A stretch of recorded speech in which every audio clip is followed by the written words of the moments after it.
Yo, it's your boy Bess. Welcome back to the Straight to the Point podcast, episode 9, y'all. We almost at double digits. We almost at 10. And it all has to do with God who woke me up this morning and allowed me to talk about sports, which is something I love to do. And without him, I would not be here right now. So thank you, God, for allowing me to almost reach episode 10. So, housekeeping. I got something to tell y'all. I got some news for y'all before I get into the best 5 plays of week 4. Before I talk about the terrible game that almost put us to sleep last night, and before I preview this weekend. So, NBA is coming back. The NBA is right around the corner right now. We in preseason, so I'm not really worried about it. But the October 18th, which is a Tuesday, October 18th is the first big night, the opening night, which we will have the 76ers against the Boston Celtics, and we're going to have the Lakers versus the Warriors. Okay, 2 big games on opening night. I will be talking about the NBA the Friday prior. So Friday's episode, I will be previewing the NBA like I did the NFL. I might have a little pyramid. I might be talking about my MVP, my finals winner, my rookie of the year. All of that will be happening the Friday before that Tuesday. All right, so I will be talking about the NBA as well. This is not just the NFL only podcast. Right now, NFL is the priority, of course, but when the NBA starts up, I will be dipping into that as well. So for those of y'all that know NBA fans that want to hear about basketball, let them know Straight to the Point podcast will provide that. So share, tell them to subscribe and like, and we will go on from there. So NBA is coming back. Let's go ahead and get to today's episode. Let's get straight to the point. Best 5 plays of week 4. We're looking at, of course, always an honorable mention. Okay, it's always going to be somebody that didn't make the cut, but I still got to give him some love. I still got to give him some praise. I got to give it to T.J. Hawkinson this week. Honorable mention, T.J. Hawkinson, the Detroit Lions tight end who made a huge play. He was about a donut and 2 Twinkies away from scoring. If he was just a little faster, big man, a little faster, you would have got in the end zone. But these are the plays that the Lions need. These are the plays that the Lions are looking for, especially right now. Your franchise running back, DeAndre Swift, is down and out with an injury. He might not even be playing this weekend. But when you have Jared Goff at quarterback, who's not great, he's pretty average, right? Right now he's playing above average. Right now he's playing pretty good. This is the number 1 scoring offense in the league. Think about that. The Detroit Lions, number 1 scoring. You never would have thought that. But Jared Goff's playing good, and it has to do with his players making plays. Amon St. Brown throwing short passes to him, he popping off 70 yards. And then you got T.J. Hawkinson right here, throw a nice little drag route to him, takes it up the sideline, keep his feet in bounds, running. Once again, donut and Twinkie away from scoring. But these are the big plays that they need. So great job, T.J. Hawkinson, keeping your feet in bounds, making a huge play. Now, the best 5 plays of the week, of week 4. We're going with Dameon Pierce at 5. Dameon Pierce, H-Town. I think y'all found the next Arian Foster. I think y'all found that guy that's going to hold down the fort for the next several years. I think this is a guy that is going to help y'all run games, going to get y'all run game going, so people got to respect that, which will open the pass. It's going to help Davis Mills out. I think Davis Mills is y'all guy. I don't think y'all need to draft a quarterback next year, no matter what Texans fans are telling me. I think he is y'all's answer right now. And when Dameon Pierce is running the ball like this, it's going to help him throw the ball down the field. It's going to help Davis Mills out. So you put him in, and Lovie Smith even came out and said after the first game, so Lovie Smith, the head coach for the Texans, after the first game, Dameon Pierce wasn't running the ball a lot. It was all Rex Burkhead. So Lovie Smith came out and said, look, we got to give Dameon Pierce the ball more. We got to give him the ball. And ever since then, he's been getting better every single week. And last week is when he really showed his full potential with a 75-yard touchdown. Think about it. That's very rare. Najee Harris, running back for the Steelers, does not have a 70-yard touchdown. Doesn't even have a 60-yard touchdown. So big plays like this are very rare to come by. But Dameon Pierce showed y'all his quickness, showed y'all his speed on this play. And he's not even known for that. He's known for being a downhill runner. He'll run you over. But in this play, he shows y'all that he can run fast as well. This is y'all guy for the foreseeable future. And I think y'all have a stud in Dameon Pierce. Great job. Number 4, Josh Jacobs, who've been balling this year, completely balling. And this is what I call an Earl Campbell run. Okay, so those of y'all that don't know Earl Campbell, go look up his highlights, and you will see several runs where Earl Campbell was running and they ripped his jersey off, or they tried to bring him down, 2 people on him, and he still kept running. This was one of those runs. Josh Jacobs is running angry right now. He's running angry because the team didn't pick up his 5th-year option, which means after this year he could be a free agent. He's running to let y'all know, look, y'all made a huge mistake. Y'all need to pay me right now. Get me back in this backfield so we can keep this going for the foreseeable future. I love this. Me picking the Raiders as a Super Bowl pick, I love seeing this because now when teams play the Raiders, you got to worry about that man right there. You got to worry about Josh Jacobs. When that's not the primary problem. The primary problem is Devontae Adams, Darren Waller, and Hunter Renfrow, the pass game. But when you got a run game that people have to respect, they're going to start stacking the box, and then you can throw it over their head. Or they're going to say, you know what, let Josh Jacobs eat, and that's going to help you win games because now it's taking time off the clock. You walking down the field, you getting points up, taking time off the clock. You can become very dangerous. Offense can become very dangerous in the future if Josh Jacobs keep running like this. So my Super Bowl pick is not dead yet. It's not dead yet when you got a man running that angry. All right, number 3 on the list, Saquon Barkley. Y'all, this is the Saquon we saw at Penn State. This is the Saquon we saw his rookie year in New York. But then he hit a couple injuries. We forgot about him, but he came back. He's back healthy as ever, and he's showing what we saw his first year in the NFL. This play, I told y'all, Daniel Jones is not the answer to this team. He's not the quarterback of this franchise. He's not. They need to go a different direction or they will not be winning anytime soon because any quarterback that I know, any great quarterback I know, would have threw this ball up to his feet, would have threw this ball away because you're looking at a 5-yard loss, 6-yard loss. But Saquon doing Saquon things, turned nothing into something, helping his quarterback out, ran all the way to the left side of the field, broke a tackle, ran to the left side of the field, and got the first down. These are plays that they need, turn nothing into something. These are some of the reasons why they're 3-1, because of plays like this that Saquon, the only spark on offense, can make. So great job, Saquon. Patrick Mahomes, number 2, best 5 plays of week 4. He is number 2. Mahomes, this is what Mahomes does. He does great things. He can make something out of nothing like a Saquon. On this play, he rolls out to the right, and look, this is when you look at the play. Look at who he broke the tackle on. Look at who missed the tackle. It was Devin White. It wasn't no regular old linebacker. It wasn't no average player. We're looking at a top 5 linebacker in this league. He broke the tackle, made him miss, and then he flicked it to Clyde Edwards-Helaire for the touchdown. So going against the Chiefs, you're looking at this team and you're like pre-snap, you're like, man, let me see what kind of scheme Andy Reid gonna draw up. I gotta worry about the routes they about to run. But when the play breaks down, that's when they get more dangerous because you have somebody like Patrick Mahomes that can throw it on all platforms. He can throw it laying down. He can throw it upside down, for crying out loud. He can do all these things, and it makes this team so dangerous. So Mahomes' greatness is showing, and it makes this team 3-1 like they are right now because of plays like this that Mahomes can make, that teams pray to God that he doesn't have an opportunity to do, because he can make you pay. If you let him get out the pocket, get outside the pocket, let him use his legs and his arms to create plays. So great job, Patrick Mahomes. But number one on the best 5 plays of week 4, I gotta go with that bad man, Deebo Samuel. Y'all, he is a legit certified stud, certified baller. Look at this play, and this is so. Remember when they had Trey Lance? I said this team is a Super Bowl contender because now you have Trey Lance who can throw the ball down the field. Jimmy G doesn't throw the ball deep. Trey Lance does. He can throw the ball deep. And you got to worry about Deebo Samuel, worry about George Kittle. You got to worry about Trey Lance running the ball. This is why I said this offense is unstoppable. But now Trey Lance gets hurt. You're back at Jimmy G. Jimmy G going to throw the ball 8 yards, 10 yards, right? But when you have somebody like Deebo Samuel that can turn a 10-yard play to a 57-yard touchdown, you're going to always be in contention for playoffs, even Super Bowl runs, when you have a stud like this on the offensive side of the ball in Deebo Samuel. All right, so plays like this is what's going to keep this team in the mix, and it's going to keep Deebo Samuel in my top 5 plays, best 5 plays every week. All right, so that's my best 5 plays of week 4. Great job to those 6 players that made those plays. Now, the boring part of the episode, let's talk about that game that almost put us to sleep last night. I've heard some people came out and said, look, we did a free month of Amazon video because of what we just saw last night. This game was sad from beginning to the end. This is probably the most boring game I've watched in my life. In my 19 years of living, my 19 years of watching football, this is probably the worst game that I've seen.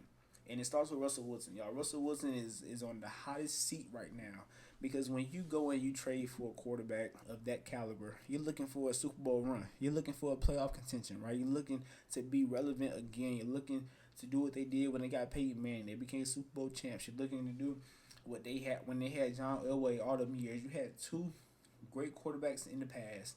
You're trying to get another one to keep the trend kind of going, right? Over the past couple of years, the Broncos has not had a quarterback. They just haven't. They've been bouncing from quarterback to quarterback, and then they say, you know what? We need to go all in on Russ, and this will make us Super Bowl contenders.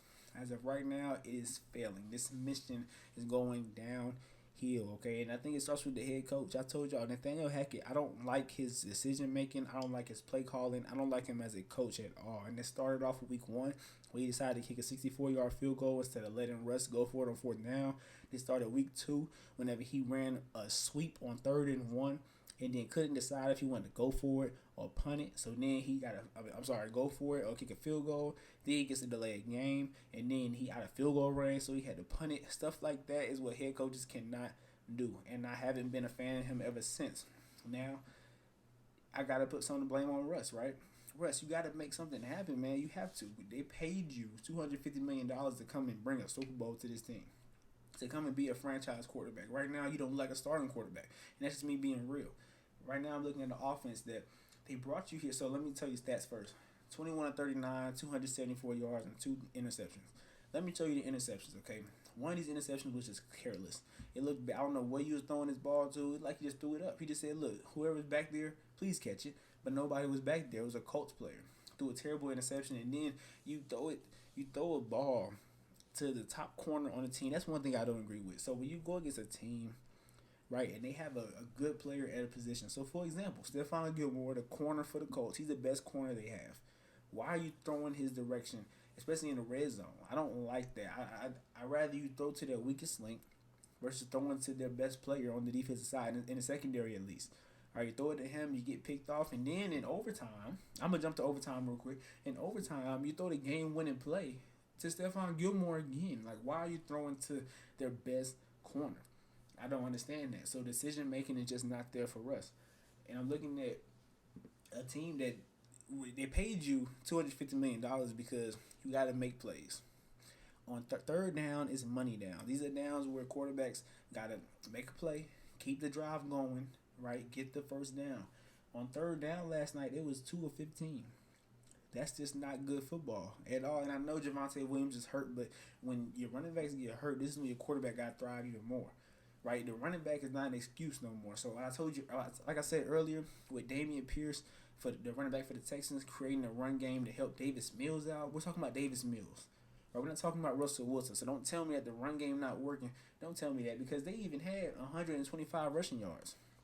So I'm looking at a team that got the job done on the ground, but Russ is still not benefiting from that. I don't know what's going on with this team, but it's not looking good right now.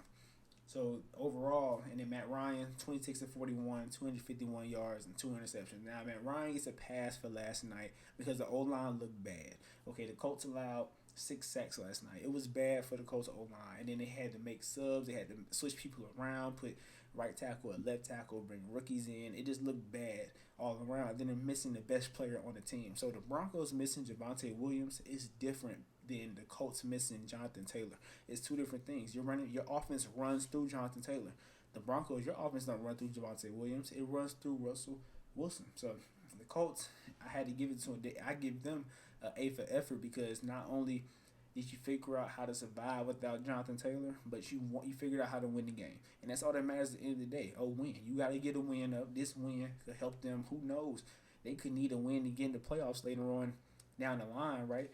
And they can be tied with the Broncos, but the head-to-head victory will get them into the playoffs, right? So these wins like this, you got to love it. But losses like this for the Broncos, you got to hate it, especially when your quarterback is Russell Wilson. Right now, I don't think the Broncos won that trade. I think the Seahawks did. The Seahawks got some first-round picks, and Geno Smith is playing good right now. The Seahawks are actually 2-2, and the Broncos are 2-3. So I don't know who won that trade as of right now. I just don't know. So Russ, you gotta figure this out, man. I don't know what to tell you. Honestly, I don't know. And like I said, I'm not in any position, right? I only played football till I was in high school, and I played quarterback, of course. But I'm in no position to say somebody's playing bad, right? It's just not right for me to say it. But you're playing bad right now, right? It's just me being real, and everybody knows that. So you gotta figure this out. They brought you here to win a Super Bowl. They ain't bring him here to get 500. They ain't bring him here to even get in the playoffs. They brought him here to win a Super Bowl. Simple as that. They saw what the Bucs did with Brady. Bucs Sign Brady. Brady first year Super Bowl. They might not just be a Super Bowl contender, right? He made the Bucks a Super Bowl contender every year. Every year since he's been there, they've been Super Bowl contenders. Russ, I can't say the same right now. Yes, people gonna say he has a new coach. Yeah, well, time is running out for that. Right? There's no more time for excuses. That whole figuring it out thing, that was the first 3-4 games. Now we're starting to get to the part of the season where your team has got to be ready because now it's time to put up or shut up. As simple as that. Russell Wilson right now, especially after what I saw last night, it's just not looking that good right now. Y'all might be out of the playoffs, honestly. I'm not going to say might be because you're in the division. We got to deal with the Chiefs, the Chargers, and the Raiders. Right? You're in the AFC where there's a lot of competitive teams. Right now, it's not looking good. That last night, that offense did not look good in the run game. Even though they had 125 rushing yards, it was in spurts. So they would have like 1 yard, 2 yard, 3 yards. Then they'll bust a 20-yard run. So it was in spurts. It wasn't a constant 5 yards a carry kind of game. So this offense got to figure it out. Nathaniel Hackett, the seat is hot. Russell Wilson, your seat is hot. I'm not saying they'll get rid of him, but expectations are this is what people want. People want wins. And the Broncos, if y'all watched the game last night, the Broncos fans was booing the whole game. They was booing Russell Wilson. Like, that's just crazy to me. And let me elaborate on that for a second. I hate fans that boo their own team. Like, why are you booing your team? I don't understand that. What are you getting out of booing your own team? Yes, the players know they're playing bad. So why are you booing them? Right? Like, what's your point in being there? Especially when you're sitting there in a Broncos jacket, a Broncos jersey, a Broncos hat. Right? Why are you booing your own team? No matter how bad the Steelers, we are 1-3. I have never booed the Steelers in my life, ever. And I never will because I'm a Steelers fan. I bleed black and gold. I don't know why fans would boo their own team. Like, that's just, even Steelers fans. Some Steelers fans boo the Steelers. Like, that just makes no sense to me. Just leave the game. And some of them did. If y'all watched last night, when they went into overtime, fans was leaving the game. Like, that's just crazy to me. I don't understand that.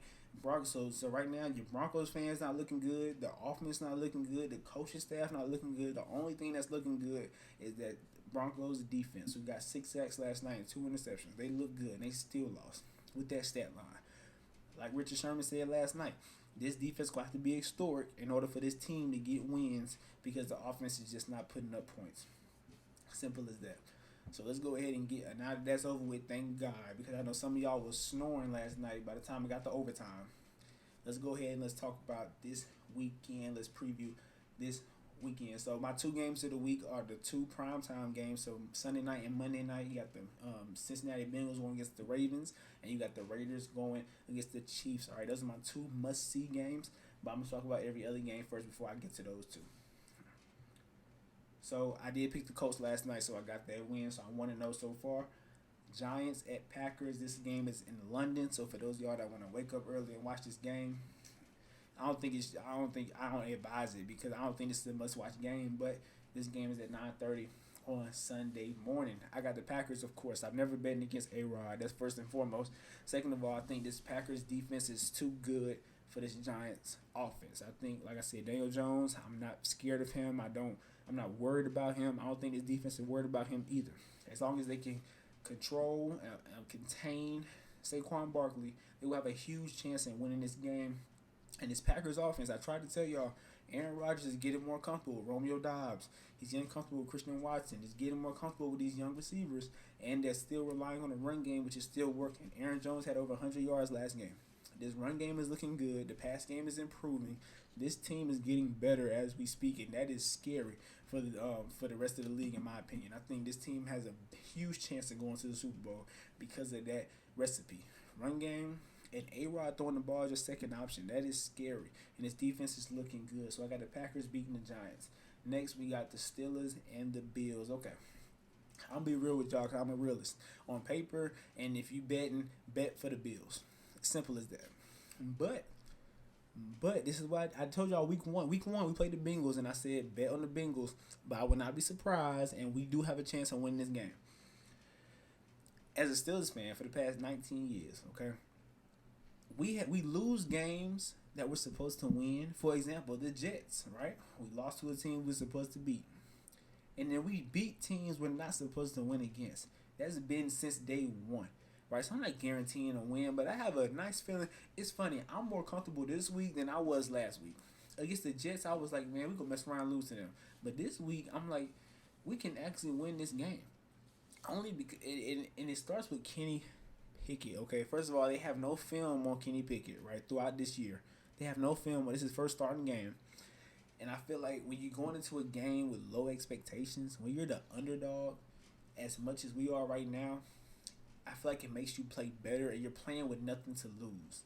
So I feel like that's gonna make Kenny go out there and play a good game. Now I'm not expecting 500 yards. I'm not expecting a great game. I'm expecting a good enough game to get the job done. And the Bills are dealing with a couple of injuries, right? Jordan Poyer is not playing. Micah Hyde is still out. I think he's out for the rest of the year. Jordan Poyer not playing. Tremaine Edmonds might not be playing. Tre'Davious White still not back. They're missing pieces on the defense, right, which can help our offense out. All we gotta do is contain Von Miller, and then defensively, we just gotta find a way to just slow down Josh Allen. Josh Allen gonna have a big game regardless. You can't stop him. Top 5 quarterback in the league, top 3 quarterback in the league. You can't stop him. You can't stop Stephon Diggs, but if we can just slow him down a little bit, I think we will be just fine. So I got the Bills winning that game, but do not be surprised if my Steelers go in there and pull out an upset in Buffalo. Next, I got the Chargers and the Browns. Okay, this game I'm going with the Chargers, of course. I picked Atlanta against the Browns last week because the Browns just not that good in my opinion. They can run the ball with Nick Chubb all day and then let Jacoby Brissett do his thing in the pass game. But I think the Chargers team is too much for them to handle. I think Justin Herbert will have a big day against this questionable Browns defense. Marcus Mariota had a good game last week against this defense. So Justin Herbert will have a good game this week. Mike Williams will have a nice game this week. Austin Eckler will have a good. I think this offense is just too much for this Cleveland team to handle, Cleveland defense to handle. And I think the Chargers defensively will find a way to slow down Nick Chubb, which will make this game winnable. So I got the Chargers winning on the road. And the Bears and the Vikings. Okay, I got the Vikings winning this game. The Bears, I told y'all, this is the team, this is the season where we just want to see if Justin Fields can be consistent. And as of right now, Justin Fields is playing terrible. I'm not going to blame it all on him. He doesn't have any weapons. The O-line is suspect. The whole organization right now is suspect. I'm going with the Vikings right now. Justin Jefferson, Kirk Cousins, Dalvin Cook. 3-1, not bad. They're looking good. So I think they'll continue their win streak right now. With a 2-game win streak that they're on currently against the and they went and they beat the Saints in London last week. I think that was a huge win, and I think the momentum will carry and they will beat the Bears, no doubt about it. The Lions and the Patriots. I'm going with the Lions on the road. Yes, the Patriots gave Green Bay a run for their money last week, but I'm still going with the Lions. Y'all, I like this Lions team a lot. I really do. I like what Jared Goff is doing. I like what his weapons are doing. I like what Aiden Hutchinson, that defense, can do. Right, last week they had a shootout with Seattle, so the defense wasn't that good, but I'm picking the Lions on the road. Brian Hoyer still starting for the Patriots. Mac Jones not back yet, I don't think. But it's not even if Mac Jones was playing, I would still pick the Lions because the Patriots just don't have enough. Okay, maybe they can scheme up something to slow down the Lions, but I think the Lions will have a nice game against the Patriots. I got the Lions beating the Patriots. All right, Seattle and the Saints. This was actually a hard game to pick for me because the Saints on a 3-game losing streak, right? They won the first week against Atlanta. Then they lost to the Panthers. They lost to the Vikings. They lost to the Bucks, right? So they lost them 3 games, and they're on a slump right now. But they're starting to get healthy again. I think Jameis starting to get healthy. I think Andy Dalton's still playing this week, but they're starting to get healthy all over. I think Michael Thomas might be back. AK might be back. So I'm picking the Saints, right? Dude, you can really flip a coin with this game, honestly. Until the Saints get fully healthy, I would pick a team against them. But this week in Seahawks, I think they can get enough done, especially at home in New Orleans. I think the Saints can win this game. So I got the Saints winning that game. Miami against the Jets. Okay, I'm going with Miami. I am the Jets. 2-2. Right, they're pretty average right now. They beat us last week, but I think they play very sloppy. We play sloppier, if that's even a word.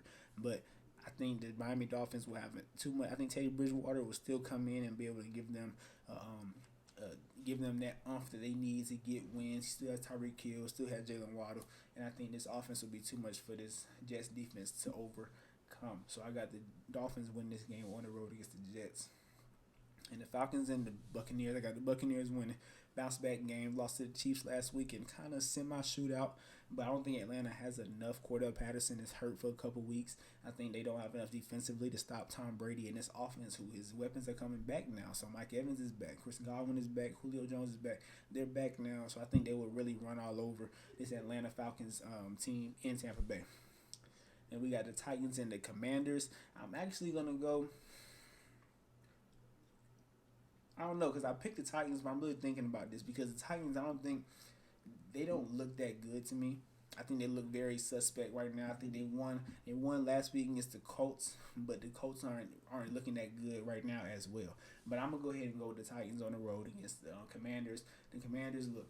Carson Wentz. I'm just not a believer anymore. I tried to stick with you as long as I could, and people started to question my football knowledge because of that. So I gotta let you go, and I'm going with the Titans. Derrick Henry on the road. Houston at Jacksonville, I gotta go with Jacksonville. I think Houston just not ready yet. They're not there yet. They will compete, but I got Jacksonville winning this game at home. Trevor Lawrence, they had a pretty nice game, especially after blowing a 14-point lead against the Eagles last week. I got Jacksonville. 49ers and Panthers, I got the 49ers. Baker Mayfield is just not the answer. Okay, you're going against a top two defense. With Nick Bosa and them boys on the D-line, it's going to make Baker Mayfield life living, you know what, living hell on Sunday, all right? So I got the 49ers beating the Panthers, all right? Dallas going to L.A. Look, Cooper Rush, you been on a nice winning streak, and who knows? He might mess around and pull off a win. And then Dak Prescott really not going to start when he come back. But I got to go with the Rams. I think the Rams are very mad right now, especially after losing to Jimmy G and the 49ers in an ugly game on Monday Night Football last week. I got to go with the Rams, sorry. Eagles, Arizona. I got to go with the Eagles. Jalen Hurts is legit right now. I think he is the leader for MVP. People say Lamar, but I'm going with Jalen Hurts. Jalen Hurts has showed me a lot. I wasn't a believer in Jalen Hurts before. You can ask people around me. I didn't like Jalen Hurts. I didn't think he was the answer for the Eagles, but he has proven himself this year with A.J. Brown, Devontae Smith, and them boys. I think this offense is too much for the Cardinals to overcome, and the Cardinals is an average team, in my opinion. Kyler Murray, I think he's overpaid. I don't think he's that great. So I'm going to go ahead and go with the Eagles on the road against the Cardinals. Now the two games of the week, two must-see games in my opinion. The Bengals and the Ravens. I'm going with the Bengals on the road. I told y'all, for the past couple of weeks, Lamar Jackson cannot finish games, especially when he start playing against top quarterbacks. It's going to hurt him. And it hurt him last week against Josh Allen. It hurt him a couple weeks ago against Tua and them boys. It hurt him against Mac Jones and them, but Mac Jones is just not that good. Okay, Tua had so many weapons, and last week Josh Allen just that great. You cannot blow leads. Now I'm looking at a Bengals, a Ravens defense that's struggling in the pass, and a Bengals offense that's starting to find themselves in the pass game. The Bengals started out slow. People questioned them. I said, look, they're still a scary team. This offense is still legit, and I believe they still are. Okay, I'm looking at a Ravens defense that's 32nd in the pass, allowing 315 passing yards per game. And I'm looking at a Bengals offense that's 8th in passing with 257 yards per game. So Bengals offense is going to outdo Lamar in the offense because of the Ravens defense. I think the Ravens defense is not that good. And like I said, can Lamar finish games? That's still a question mark in my opinion. So I got the Bengals winning that game. Monday Night Football. I'm going with the Raiders, okay? Raiders on the road against the Chiefs in the Chiefs Kingdom. I don't care. I'm going with the Raiders because the Raiders offense is so balanced right now. It's 13th in rush offense, 113 yards per game, and it's 14th in the passing offense, 243 yards per game. This team is so balanced. How will you stop them? You going to stop the run? You going to stop the pass? I think the Chiefs will struggle because the Chiefs are the 27th pass defense. That's the bottom half of the league. Bottom 7 of the league. Looking at, bottom 5 of the league, allowing 264 passing yards per game, but they're first in rush defense. So are they going to say, okay, we're good in the run defense, we're going to stop Josh Jacobs, but is the pass game going to eat? Or are we going to add to the rush defense to make sure we slow down? Or we're going to drop players back to help the pass defense, and then they're going to run the ball. So I think the Raiders right now are a team where you cannot guess what they're going to do next. You got to stay light on your feet. And I think this is a game where Derek Carr can shut the haters up. People are telling me Derek Carr is not good. I do not agree with that. I think he had a couple rough games, but he's going to figure it out. This is the perfect game to make a statement against Mahomes in Kansas City, your division rival. These are the games you need for people to say, okay, the Raiders are legit even though they're 1-3. So I got the Raiders winning this game. I got Derek Carr having a great night. Josh Jacobs having a good night, even though that defense is good with the run. I think they're going to get scared of the pass, and it's going to open the run game. I got the Raiders winning that game. And that is all I have for you today on the Straight to the Point podcast. I will see y'all again next week on Tuesday. Look, go watch football this weekend. Be smart, be safe, keep God first, keep your family first, and you will be just fine. All right. It's your boy J Best, and I'm out.